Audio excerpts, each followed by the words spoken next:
बिस्मिल्लाहिर्रहमानिर्रहीम अस्सलाम वालेकुम। तो आज हम करेंगे क्वार्टाइल डेविएशन। तो उसके लिए हमें ये डाटा दिया हुआ है, फ्रीक्वेंसी से पता चल रहा है कि ये ग्रुप डाटा है। तो अब हम इसको सॉल्व करना स्टार्ट करते हैं। सबसे पहले आपने डाटा को उतार लेना है। अब हमें क्लास फ्रीक्वेंसी चाहिए। क्लास फ्रीक्वेंसी फ्रीक्वेंसी से आती है, तो फ्रीक्वेंसी और ये हमेशा टोटल आता है। तो फ्रीक्वेंसी को आपने ऐड ऑन किया तो आया 82। अब क्लास फ्रीक्वेंसी कैसे आएगी? फर्स्ट वैल्यू वैसी ही, उसके बाद 3 + 7 10, 10 + 18 28, 28 + 31 59, 59 + 19 78, 78 + 4 82। तो इनका मतलब इन दोनों को ऐड किया तो आया ये, इन दोनों को ऐड किया तो आया ये। ठीक है, उसके बाद अब आपने फॉर्मूला लिख लेना है। एन सिग्मा एफ ही होता है इस क्वेश्चन में, क्योंकि ये ग्रुप डाटा का है। अगर अनग्रुप होता तो आपको पता है एन का मतलब नंबर ऑफ वैल्यूज होती है। तो आपका सिग्मा एफ है 82। अब हमने क्वार्टाइल्स फाइंड करने हैं, तो हमने क्वार्टाइल 1 निकाला। इसका फॉर्मूला है, ये फॉर्मूला लिखा हुआ है, L + H / F bracket n divide by 4 - c।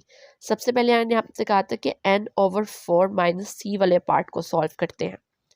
तो n आपका सिग्मा f है, वो है 82 डिवाइड बाय 4, जो कि यहाँ पे सॉल्व हुआ है, तो हमारा आया 20.5। तो 20.5 के बाद अब आपने देखना है 20.5 कहाँ पे लाया कर रहा है, यहाँ इसमें आ रहा है। यहाँ पे 11 से लेके 28 तक सब नंबर्स हैं। तो ये आपका हुआ क्वार्टाइल 1। ठीक है, तो अब हमने देखा कि सी क्या है। मैंने आपको कहा था कि सी हमेशा उससे ऊपर वाली वैल्यू होती है, तो हमने सी लिख दिया 10। अब हमें एच चाहिए और एल चाहिए। अब इससे जहाँ पे हमारा लाया किया था उससे देखें क्या है, तो एल आया 100 और इन सब के बीच कितने का फासला है, 50 का। ईच के बीच 50 का है। तो हमने लिखा, सबसे पहले आपने कैलकुलेटर में इस पार्ट को सॉल्व करना है, फिर जो आंसर आएगा उसको इसमें ऐड करना है, उसको उससे मल्टीप्लाई करना है, और जो रह जाएगा फिर उसको इसमें ऐड करना है। तो आपका आंसर आएगा 129.17। ऑनलाइन वीडियो में इतना अच्छा कैलकुलेटर का व्यू नहीं आता है, इस वजह से मैं आपको उसको पूरा कैलकुलेट करके नहीं दिखाती हूँ। उसके बाद आपने Q3 फाइंड करनी है, क्योंकि coefficient of deviation find out करने के लिए हमने Q3 और Q1 ही चाहिए, बाकी Q2 नहीं चाहिए। इस वजह से हम उसको निकाल भी नहीं रहे हैं। अगर आप उसको निकालेंगे तो आप सिर्फ टाइम वेस्ट करेंगे, और पेपर में इतना टाइम नहीं होता कि आप मज़ीद गलतियां कर सकें या मज़ीद क्वेश्चन को लंबा करके सॉल्व कर सकें। सो जिसलिए जितना पूछा जाए आपने सिर्फ उतना ही लिखना है। उसके बाद Q3 और इसके फॉर्मूले में सिर्फ 3 का डिफरेंस है, वो n/4 है, ये 3n/4 है। तो अब ये नहीं कि हम कहेंगे कि ये यहाँ लायक आ रहा है। अब इसके 3n और 4 को आपने करना है और फिर देखना है ये कहाँ लायक आ रहा है, और फिर उसके मुताबिक आएगा इसका L, H और C। अब ये 61.5 आया, तो 61.5 यहाँ आ रहा है, यहाँ।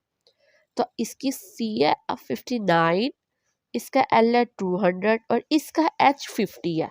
क्योंकि फासला तो नहीं बदलेगा ना, ये नहीं, जितना फासला है वो दोनों का सेम होगा, बाकी इसमें कुछ सेम नहीं आएगा।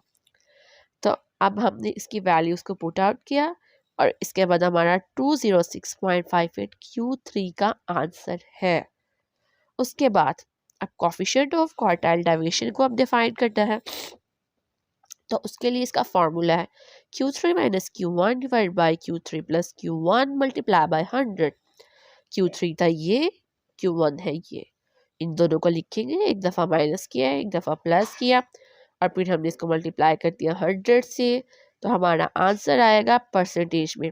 क्यों? क्योंकि यहाँ 100 है, परसेंटेज का साइन 100 होता है। तो इसका आंसर आया 23.05%। तो ये था हमारा आज का क्वेश्चन। होप सो आपको समझ आया होगा। तो आज हम करेंगे coefficient of standard deviation and coefficient of variation. एक ही क्वेश्चन में आपको मैं इन दोनों का तारुफ कराऊंगी और बताऊंगी कि कैसे करते हैं। तो आप सबसे पहले क्वेश्चन पढ़ लेते हैं। For the given data 15, 20, 50, 40, 25 and calculate. तो सबसे पहले आपने लिखना है x और उसके बाद हमें स्केयर क्यू चाहिए। अगर हम फॉर्मूला लिख लेते हैं तो इजी रहता है, हमें पता चलता है कि हमने क्या फाइंड करना है और क्या फाइंड नहीं करना है। तो फॉर्मूला वेरियंस का है इज इक्वल टू, ये वेरियंस का साइन है, आप इसको वो भी बोल सकते हैं। तो sigma X square divide by N minus bracket, bracket नहीं छोड़नी है आपने, sigma X N divide by N bracket का होल स्क्वायर। ये सिर्फ एक्स का स्क्वायर है, एन का स्क्वायर नहीं, लेकिन ये सब का स्क्वायर है, होल स्क्वायर है, एक्स का भी है और एन का भी है।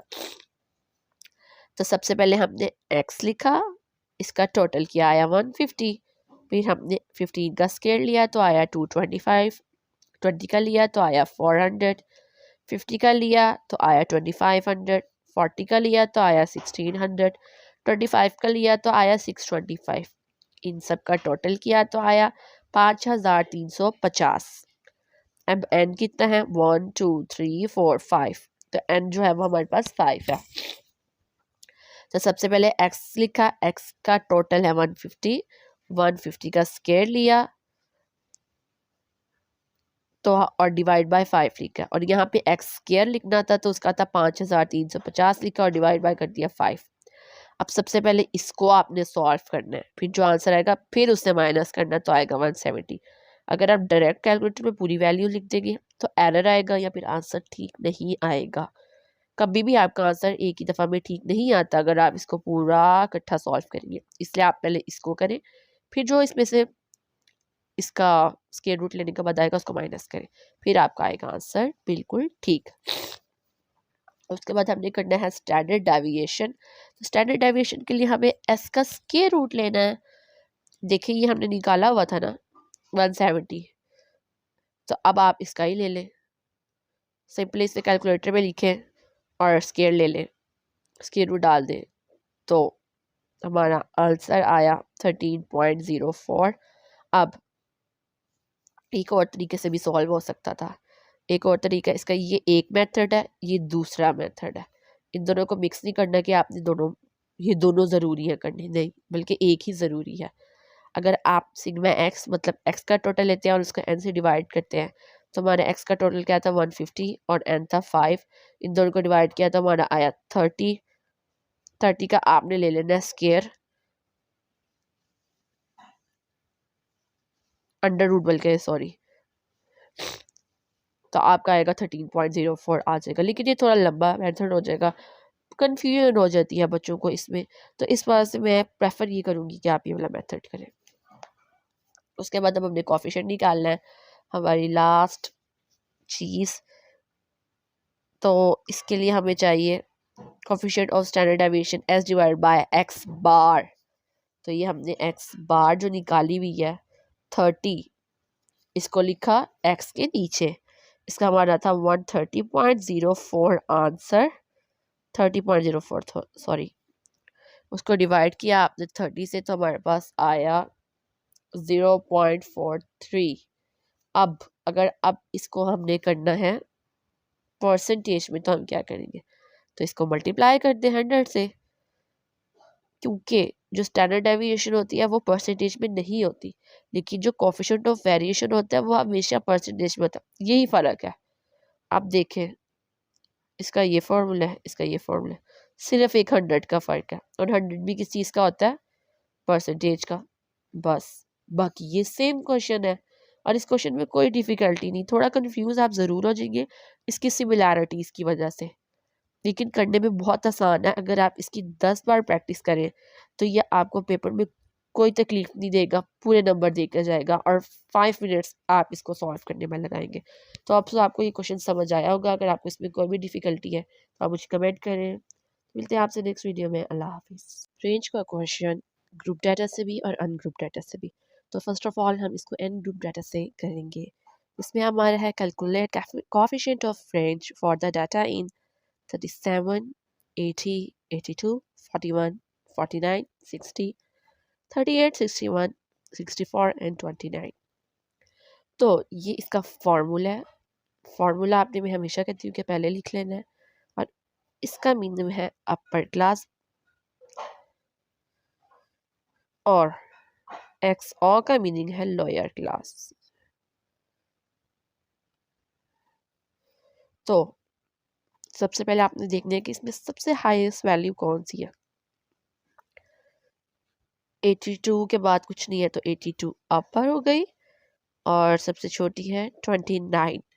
तो एक दफ़ा आपने माइनस करना है अपर क्लास में से लोअर क्लास को, एक दफ़ा अपर क्लास में से लोअर क्लास को माइनस करना है। तो जब हमने इनको सॉल्व आउट किया कैलकुलेटर में तो हमारा आंसर है 0.48। तो ये था हमारा अनग्रुप डाटा का रेंज। और अब हम करेंगे ग्रुप डाटा से। तो ग्रुप डाटा के लिए हमें दिया है calculate the coefficient of range for the following frequency distribution. Marks दिए हुए हैं और फ्रीक्वेंसी दी हुई है। तो सबसे पहले हमने मार्क्स लिख लिए और फ्रीक्वेंसी लिख ली। फ्रीक्वेंसी के टोटल की आपको कोई ज़रूरत नहीं, आप ना भी करें तो कोई फ़र्क नहीं पड़ेगा। यहाँ पे आपने फार्मूला लिख लेना है, सेम वही formula, upper class minus lower class divided by upper class plus lower class. अब इसमें हम क्या करेंगे, क्लास बाउंड्रीज निकालेंगे क्या? नहीं। तो फिर मिड पॉइंट एक्स नहीं, इसके लिए आपको कुछ भी निकालने की ज़रूरत नहीं है, जैसे कि हमने पिछले क्वेश्चंस में निकाला है। सिंपली इसके लिए हमने जो हमें डाटा दिया उसमें से ही हम देखेंगे। सबसे छोटी वैल्यू ये है, सबसे बड़ी वैल्यू ये है। तो लोअर क्लास क्या है 0, अपर क्लास क्या 300। तो सबसे पहले करें 300 में से 0 को माइनस और 300 में से 0 को प्लस। तो जिसको भी माइनस करेंगे कुछ तो नहीं आएगा, सिर्फ 300 ही आएगा ना।